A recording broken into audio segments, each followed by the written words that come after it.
to Loom of Dreams. This is a place where stories are woven softly, thread by thread, until they become a blanket of quiet comfort around you.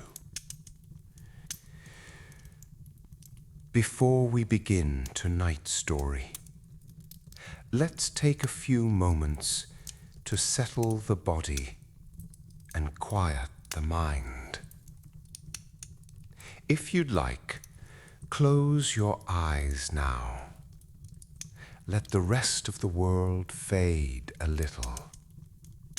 Notice where you are, the shape of the room, the stillness of the air, the gentle warmth that surrounds you.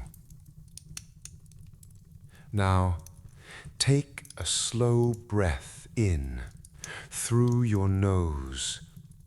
Feel your chest lift and your belly rise. And then slowly breathe out through your mouth, as if you're blowing warm air onto a window.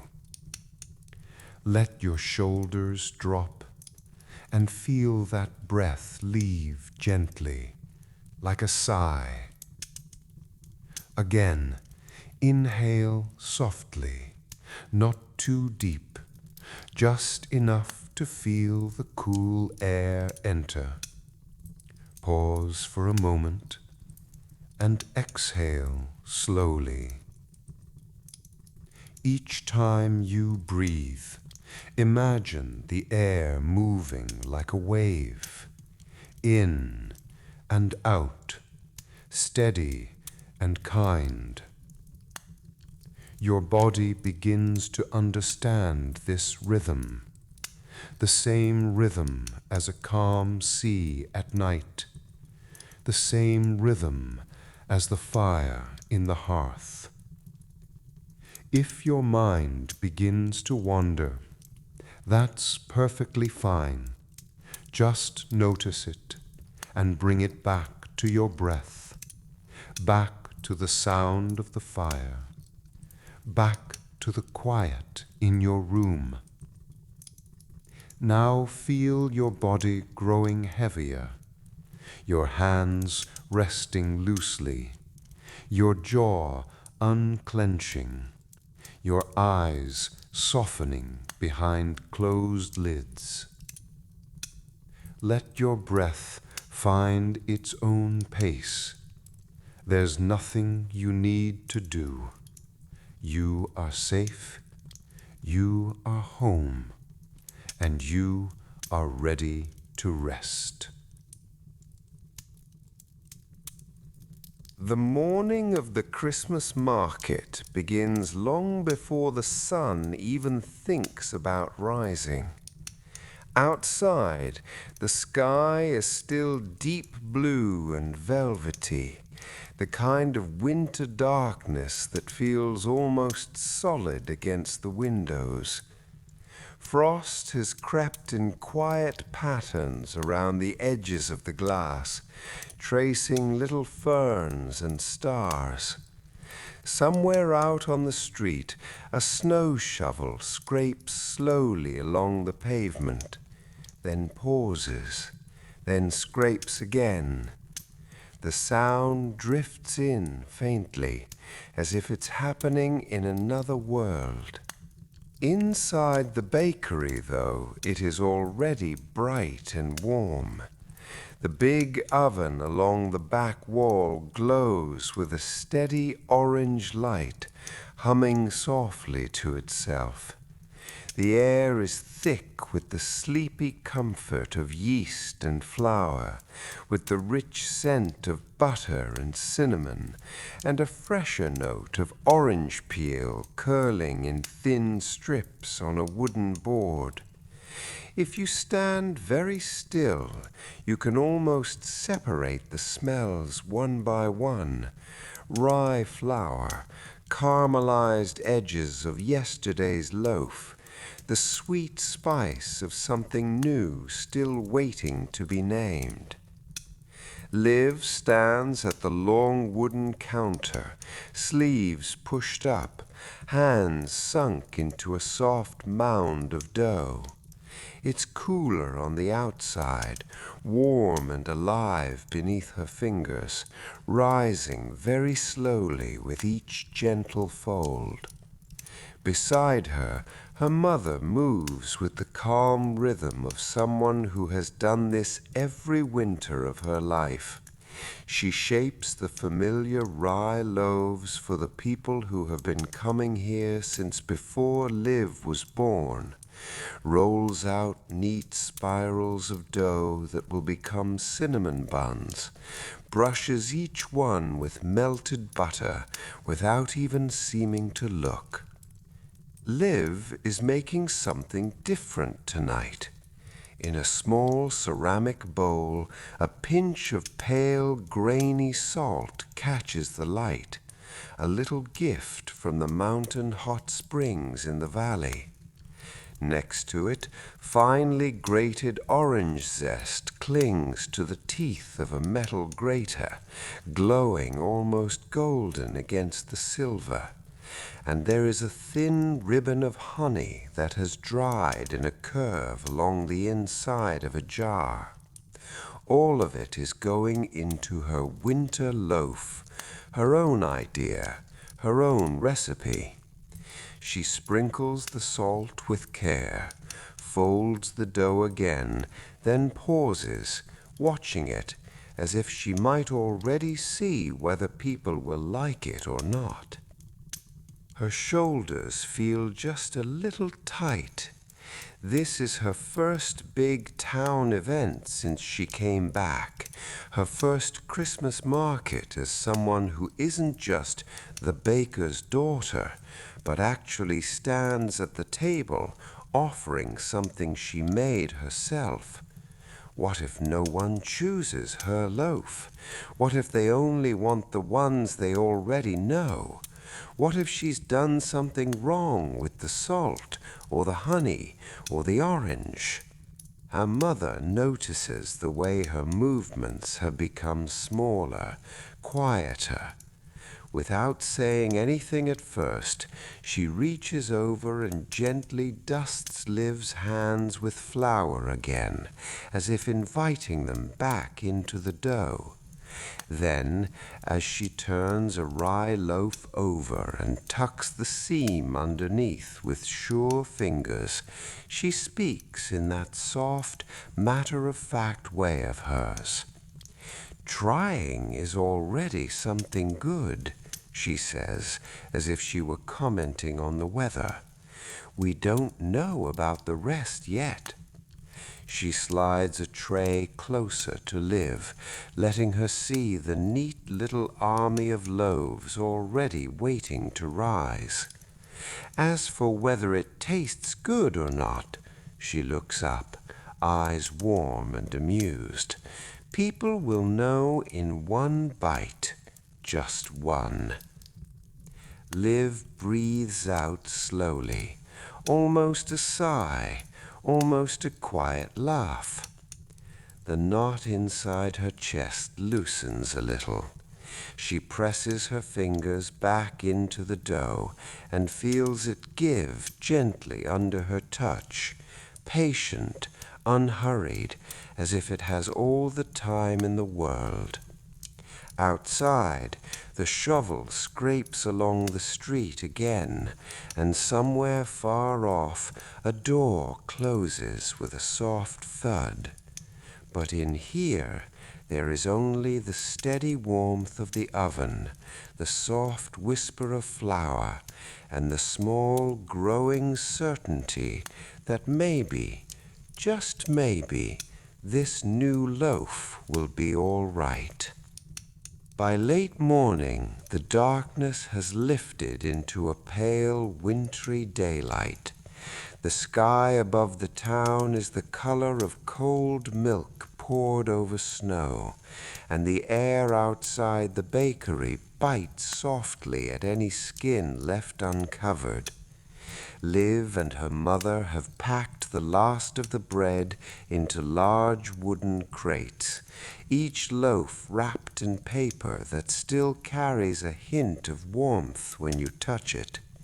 Cinnamon buns sit in rows, their sugar glittering faintly, and a basket of small, round winter loaves is nestled carefully on top, each one with a simple little paper tag tied around it.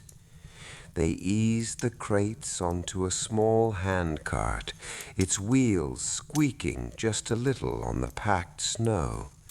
Liv pulls her scarf up higher over her mouth and nose, breath turning to mist in the air, and together they push the cart out onto the street. The town feels quieter than usual at this hour, as if everyone is holding their breath before the evening's festivities. Here and there you can see other shopkeepers doing the same, carrying boxes, hanging signs, brushing snow off their steps. The path to the square slopes gently downward towards the fjord. On mornings like this, the frozen water looks almost like stone, a flat sheet of pale blue and white, with a fine dusting of snow across the top.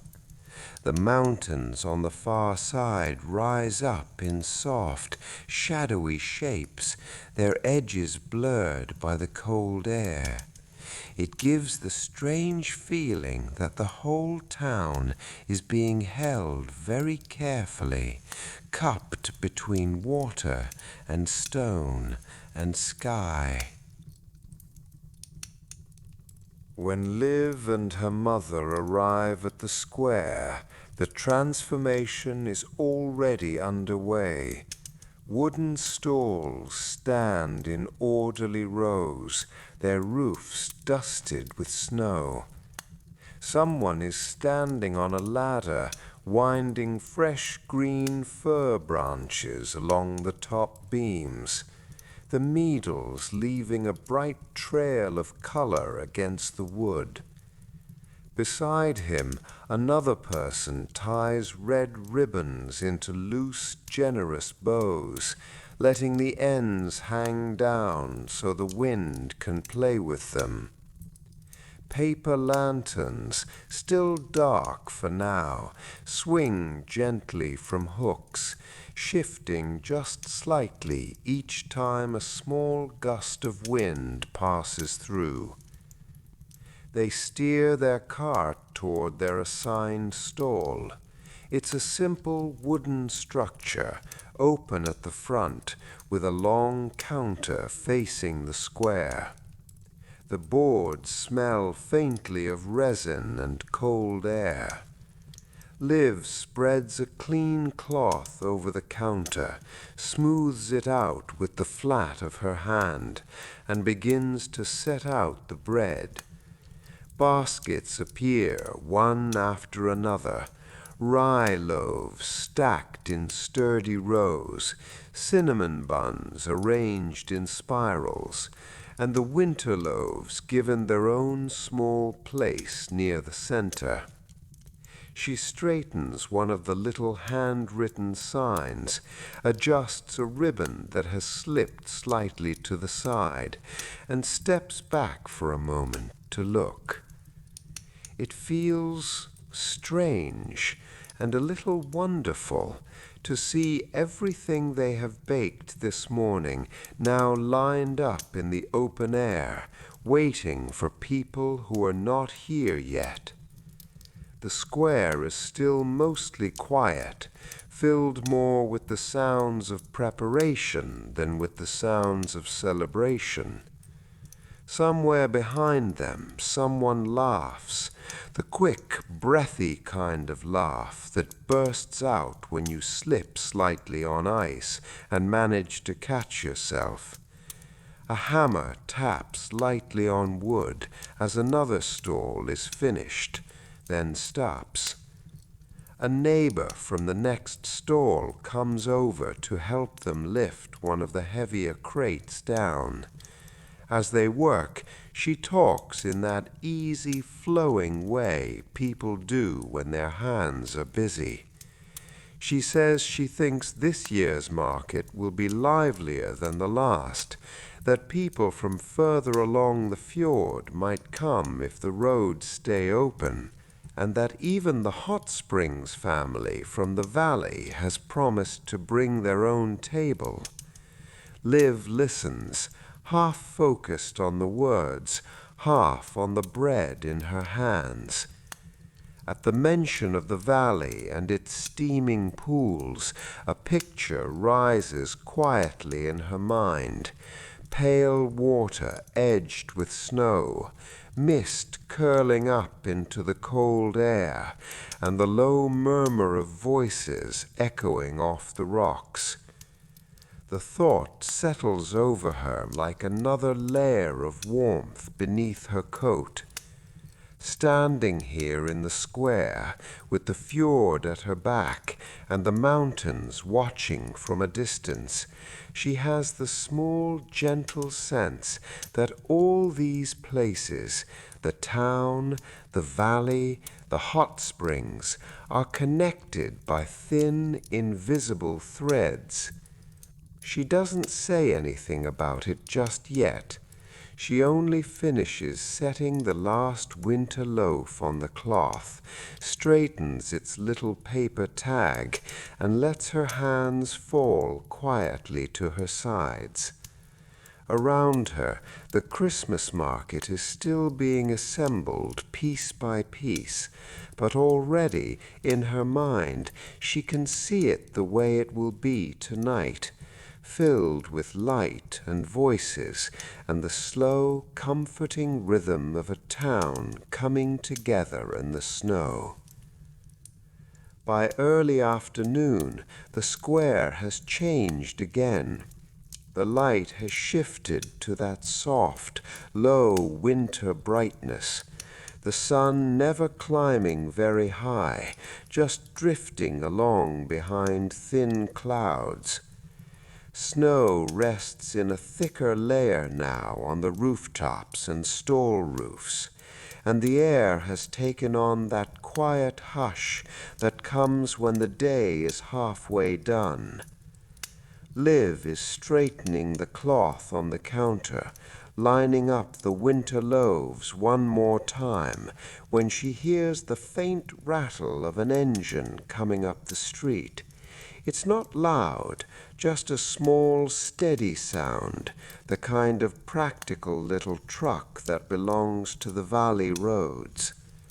A moment later, a vehicle splashed with old mud and new snow pulls up at the edge of the square. The tires crunch softly over the packed white ground. The doors open with a creak, and the familiar figures of the Hot Springs family climb out, wrapped in layers of wool and padded coats. Lena steps down last, hopping lightly from the truck to the snow. She has wound a thick knitted scarf around her neck and the lower half of her face, so that only her eyes and the tip of her nose are visible at first. The cold has painted her cheeks and nose a bright, soft red, like someone has brushed a little color there with mittened fingers. For a second, she is focused on the boxes at her feet, but then she looks up and sees Liv watching her across the square. She pauses, just a heartbeat longer than usual, as if she's not entirely sure that Liv is really there, behind a stall, in the middle of town. Then her eyes crinkle at the corners, and a warm, familiar smile spreads over her face, softening everything at once. Liv lifts a flour-dusted hand in a small wave. She feels something settle inside her chest, a gentle weight, like another piece clicking into place. There is work to be done first. Together with her aunt and uncle, Lena starts unloading wooden crates from the back of the truck, bottles wrapped in paper, boxes that clink faintly, small wooden displays that slot together with a satisfying thud. They carry everything to a stall not far from the bakeries, a corner space where the wind seems just a little less sharp. Each breath curls in front of them in pale clouds as they move. Once the biggest crates are down and the adults are busy deciding where to place what, Lena pulls her scarf down a little, enough to speak more easily. She crosses the short distance between the stalls, boots making soft prints in the snow, and comes to lean lightly against the edge of Liv's counter. "Hi," she says, the word puffing out in a tiny cloud. "You're really here." Liv laughs quietly, feeling the last of her tension from the morning's baking soften. "I'm really here," she echoes. "We've been up since before dawn. The oven has probably never worked this hard." They slip into conversation the way people do when there is already a thread between them. Liv tells her about the bakery, about trays of bread going in and coming out in a slow rhythm that matched the dark outside, about the way the whole shop smelled when she added orange peel and honey to the new dough. She mentions her small room under the eaves, the way the snow piles up against the window, muting the sounds of the street. How, for the first time, she is starting to recognize people by the way they knock on the bakery door. Lena listens with her whole attention, eyes bright and steady. When Liv pauses, Lena begins to talk about the valley, about how the snow there comes early and deep, wrapping itself around the rocks and the pine trees, about mornings when the sky is still dark, but the steam rising from the hot pools glows faintly in the lantern light. In summer, people talk and laugh, she says softly. In winter, when there are fewer visitors, you can hear the water more clearly. It's like it sighs when the cold air hits it. Liv can picture it, rising white mist above dark, still water, the mountains leaning close. She feels herself relax just a little more with each word, as if the valley and the town are both breathing in the same slow rhythm. Then, with a quick glance over her shoulder, Lena lowers her voice and slips a hand into the pocket of her coat. When her hand comes out again, she is holding a small paper packet, carefully folded and tied with a narrow piece of string. The paper is stamped with a simple outline of a mountain pool and a few curling lines for steam. "For you," Lena says, pressing it discreetly into Liv's palm. "It's from one of the side pools, the ones we don't use for guests. The salt there is a little different. I thought—" she gestures with her chin toward the row of winter loaves. "Maybe it belongs in these." Liv feels the faint, uneven texture of the salt through the paper, cool and grainy. She closes her fingers around it, holding it very carefully, as if it might spill out as light instead of crystals.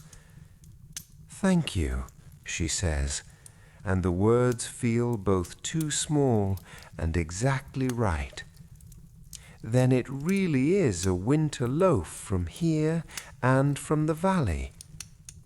She disappears for a moment behind the stall, opening one of the baskets.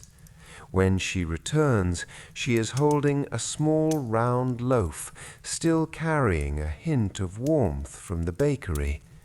The crust is a soft golden brown, with a few delicate cuts across the top, like paths in fresh snow. "Early Christmas tasting," she whispers, breaking the loaf gently in two. Steam curls between them, carrying orange and honey and something quieter beneath. She hands half to Lena, who wraps her hands around it like a little portable fire. They both take a bite at almost the same time.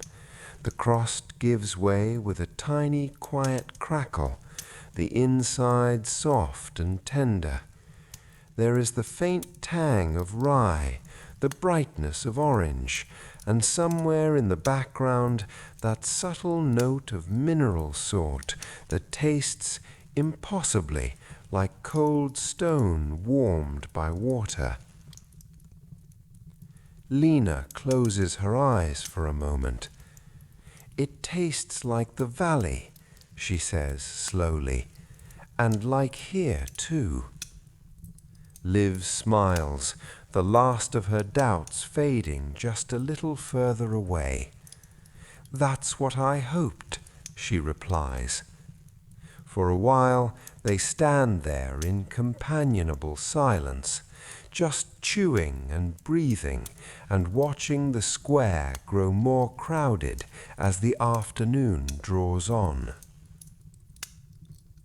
By the time evening truly arrives, the day has folded itself gently away.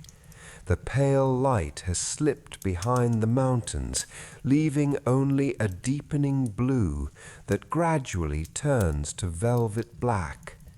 The air sharpens again, nipping gently at exposed skin.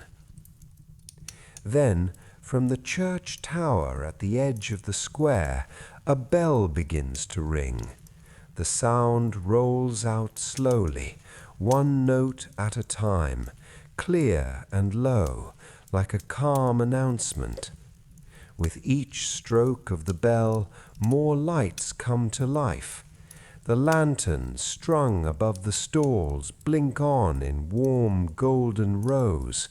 The lamps along the paths glow softly, and finally the large tree in the center of the square shimmers into brightness, its branches hung with simple stars and small wooden ornaments. Snow is still falling, but more lazily now. Each flake drifts down through the newly lit air, catching the light just before it touches the ground. Children weave among the stalls, pulling little wooden sleds behind them, their laughter rising and falling like a distant stream. Older residents walk more slowly, wrapped in long coats and thick scarves, stopping to greet each other with quiet words and gentle smiles. At the bakery stall, the world has become a little busier. A line has formed in front of the counter, not long, not hurried, just a patient little curve of people holding cloth bags and knitted gloves. Some have come with a clear purpose. They ask for the rye loaf they buy every year, or point directly at the cinnamon rolls, already knowing how many they need. Others pause, eyes drawn to the small handwritten sign at the center of the display. "Winter loaf," it reads in careful letters, with a tiny doodle of a snowflake beside it. Liv feels her heart give the smallest flutter each time someone's gaze lingers there. She smiles, answers their questions, explains in a few quiet words that it is something new this year, that it has a little valley salt and orange in it, that it might be good sliced and warmed, with butter melting into all the soft places. At first she fumbles a little. A paper bag sticks and refuses to open. Coins feel clumsy in her gloved fingers. She nearly mixes up two orders when someone changes their mind halfway through. Each time her mother is simply there, not in front, not taking over, but beside her, offering a calm word, a steady hand on a tray, a gentle reminder. "Take your time," she whispers once when there is a brief lull. "The bread isn't going anywhere, and neither are they." Liv nods, and slowly the work settles into a rhythm. She learns the weight of each loaf in her hands, the sound of the bags when they are full enough, where the coins go without looking. Each thank you becomes easier to say, and each time someone chooses the winter loaf, there is a warm, quiet spark inside her chest. Across the way, the hot springs stall has bloomed into its own kind of little world. Shelves hold rows of small glass bottles, each one filled with pale crystals that catch the lamplight. Tiny jars of salt gathered and dried with patient care. Bundles of dried pine and spruce, tied with simple string, rest alongside hand-poured soaps shaped like smooth stones. The scent that drifts from the stall is gentle but clear, a mix of resin, herbs, and something clean that reminds Liv of steam rising from hot water on a cold day. Now and then, when there is a breath between customers, Liv glances over. She sees Lena there, moving calmly among the bottles and bundles, explaining this and that to curious neighbors, wrapping purchases in soft paper, laughing quietly at a joke she has probably heard before. A wisp of her scarf has come loose, and a few strands of hair have escaped from her hat, catching the lamplight like pale threads. For a brief moment their eyes meet across the space between stalls. Lena lifts a tiny bottle of salt in a half salute, and Liv, without thinking, touches her pocket where the little packet rests, the one meant only for her. The square hums gently around them, not loud, not overwhelming, just the steady, comforting sound of voices, footsteps, and clinking cups. Above it all, the lights glow warmly against the dark winter sky, and the snow continues to fall in slow, patient patterns, as if it too is curious to see how this first Christmas market night will unfold. For a while the evening seems content just to drift along, soft voices, soft light, the gentle rustle of winter coats and paper bags. Then, almost without warning, the mood of the weather shifts. A stronger gust of wind curls down from the fjord, slipping between the wooden stalls and under the canvas roofs. The next one follows more quickly, and the next, until the air around the square is filled with a low, restless sound. Snow that had been falling straight and lazily begins to slant, driven sideways in pale streaks of white. The awnings over the stalls flap and snap, their ropes creaking softly as they pull against their hooks. A few of the lighter decorations begin to sway more dramatically, little paper stars turning and spinning, fir garlands lifting at the edges. At the bakery stall, the wind finds every gap it can. The tablecloth ripples like a small wave. A stack of empty paper bags slides just a little to the side. Liv reaches out quickly, pressing her palms down over the cloth, her fingers anchoring it to the wood. With her other hand, she nudges a small wreath of fur and ribbon back into place, its bow trembling as though it too is shivering. Around them, other stall holders move with sudden purpose. Someone laughs breathlessly as they lunge to catch a display of knitted hats before it topples. Another person holds on to a row of hanging glass ornaments, steadying them with both hands as they chime together in a delicate, uneven music. Then one particularly playful gust sweeps right through the front of the bakery stall.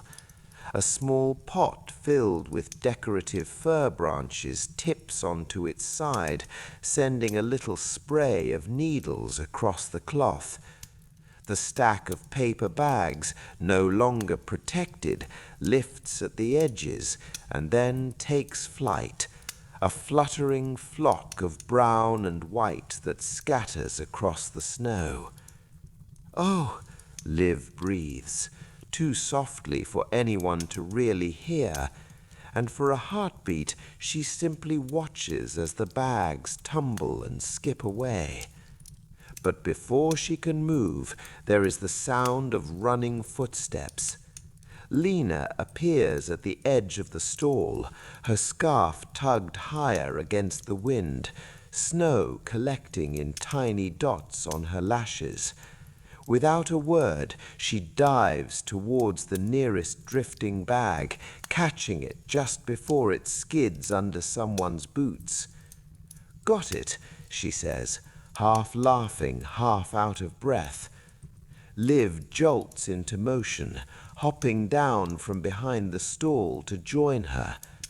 Together they chase the bags through the swirling snow, bending, grabbing, nearly slipping, then righting themselves again. Each time they catch one, they tuck it under an arm or flatten it against their coats, until both of them are dotted with small crinkling shapes. The wind tugs at their hair and scarves, painting their cheeks with cold. Their breath comes in quick, misty puffs, and soon their laughter is slipping out between those puffs too, light and breathless, the kind that only appears when something is a little bit chaotic but not truly frightening. By the time they gather the last stubborn bag from where it has plastered itself against a stall leg, their fingers are tingling and numb, the tips of their gloves damp with snow. Tiny flecks of white cling to their lashes, making them blink more slowly, each blink like a sleepy, surprised owl. Back at the stall, Liv drops the rescued bags onto the counter with a small, triumphant sigh. Lena leans against the side, catching her breath, shoulders shaking with quiet laughter. Liv's mother has been holding down the remaining decorations with calm, steady hands. Now she lets go, checking that everything is secure, and looks from one girl to the other. There is a sparkle of amusement in her eyes, the kind that says she has watched this exact kind of winter mischief many times before. "Well," she says lightly, brushing a stray fur needle off the cloth, "if the snow didn't make a little trouble now and then, it wouldn't be a proper Christmas, would it?" The wind seems to agree with her, giving the stall one last playful tug before easing back a little. The flapping settles into a gentler flutter. The snow's angle softens. The square exhales as if it had been holding its breath for a moment, and the murmuring rhythm of the market begins to smooth out again. Later on, when the first rush of evening customers has thinned and the line in front of the bakery stall has become shorter, the night feels as though it has found its pace. The wind is still there, but more like a background presence now, a constant, quiet hand rearranging the snow. Liv's mother notices the way her daughter keeps flexing her fingers, rolling her shoulders, glancing out into the square between customers. She touches Liv's arm lightly. "Go and stretch your legs for a little while," she suggests. "Take some of the small buns over to Lena before you two blow away in the wind." There is a little plate waiting already, a neat circle of still warm, bite-sized rolls dusted with sugar. Liv smiles, slipping off her apron, feeling a small rush of gratitude for the break and for the way her mother always seems to know when she needs one.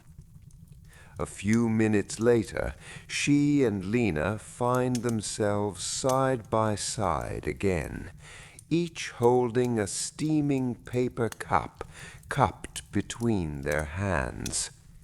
The hot drink, spiced berry juice for one, sweet mulled cider for the other, sends threads of warmth up into the cold air and leaves a gentle heat behind in their palms. They wander slowly along the outer edge of the square, following the ring of stalls. The snow underfoot has been packed down into a smooth, pale surface that squeaks very softly with each step. Above them, the lights strung between the stalls sway just a little, turning the falling snow into a curtain of slowly drifting sparks. At one table, hand-knit woolen socks and hats are piled in generous, colorful heaps. Patterns of stars and waves and little pine trees dance across their surfaces. Deep blues, soft grays, bright reds. The knitter, an older woman with kind eyes and a braid tucked into her hat, tells them she started in autumn and never really stopped. Liv and Lena run gloved fingers over the soft wool, imagining how it would feel pulled up over cold toes. A little farther along, a stall filled with glass catches their attention. Tiny stars and moons hang from almost invisible threads, turning very slowly whenever the breeze moves them. Each one catches the lamplight in a different way, sending out a brief, delicate shimmer. Beside them stand small wooden houses, their windows cut out in simple shapes. If you put a candle inside, the stall holder explains, the light will glow through those windows and spill onto the table like a miniature village. There is a faint, sweet smell in the air at the next stall, where dried orange slices and cinnamon sticks have been tied into garlands and hanging loops. The oranges glow like tiny suns in the lamplight, translucent, warm, gently fragrant. Liv closes her eyes for a moment as the scent drifts past her, mixing with the cold, with the wood smoke, with the memory of the bakery that clings to her coat. They keep walking, unhurried, sipping their drinks, occasionally brushing shoulders when the path narrows. The market is quieter at this edge, where fewer people linger. It feels almost like the quiet back of a theater, while the play goes on in front. Then they come to a stall that seems different. The table is covered with a piece of worn, dark cloth, the edges frayed in places. On top of it, heavy objects have been placed here and there to keep it from shifting in the wind. A heavy stone, a rusty horseshoe, a small wooden box. Beneath those weights lie sheets of paper the color of old cream, their corners slightly curled. There are black and white photographs, too, some faded to soft gray, and several hand-drawn maps, their lines made with a sure, patient hand.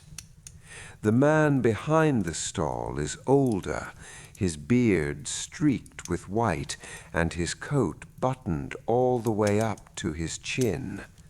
A dusting of snow rests on the brim of his hat, and his eyebrows look as if they too have caught a little frost.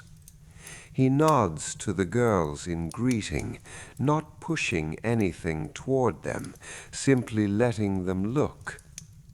Something of the quietness of the stall draws Liv in. She sets her cup carefully at the corner of the table and reaches for one of the maps. The paper is thick and slightly rough under her fingers. The ink has bled just a little along the fibers, softening the edges of the lines. On the map, the town is sketched in a small, tidy cluster. Tiny blocks for houses, a simple square for the church, a broad, pale shape for the open space where the market is now. The fjord is indicated by a long, curving sweep, with a few gentle marks where the shoreline bends. From the town, thin lines stretch outward like paths in the snow, winding between stylized trees and little hatching marks that must be hills or rocky ground. They twist and loop and sometimes cross one another, disappearing into a wider, shaded area that is clearly meant to be forest. It is there, deep within that shaded part, that she sees it. And so, for tonight, we'll leave the Christmas market glowing softly beneath its winter sky. Liv's day is only halfway told, and there is still more waiting for her beneath the falling snow. But that part of the story will continue in the next episode. For now, let the warmth of the lanterns, the scent of bread, and the gentle hush of the snowy town settle around you like a blanket. The rest can wait until tomorrow, or whenever you return. Sleep well, and good night.